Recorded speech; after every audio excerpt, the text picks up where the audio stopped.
Lutte contre la pêche illicite, des stratégies et mesures à prendre. Les moyens à notre disposition sont encore insuffisants pour protéger efficacement les côtes malgaches, a reconnu Bemanadza Etienne, directeur général de la pêche. Cette insuffisance de moyens limite les actions menées. Faut-il savoir que Madagascar ne dispose que de 2 bateaux patrouilleurs pour surveiller les eaux territoriales.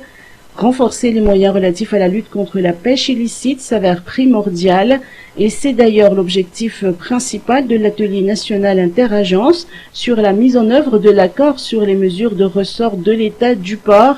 Cet atelier a débuté ce matin en Bouddha et se poursuivra jusqu'à jeudi avec la participation des conseillers spéciaux sur la pêche, du CEFIM, de la PMF et du port. Des stratégies seront élaborées et mises en œuvre dans cette lutte, des stratégies qui devraient suivre les normes internationales. Il s'agit de la lutte contre la pêche illégale, non déclarée et non réglementée, ou INN.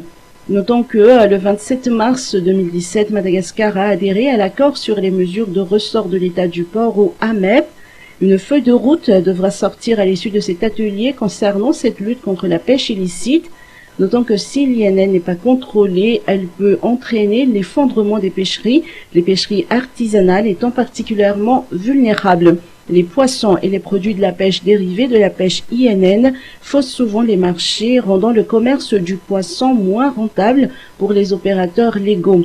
La pêche INN est un fléau qui menace les moyens de subsistance, exacerbe la pauvreté et aggrave l'insécurité alimentaire.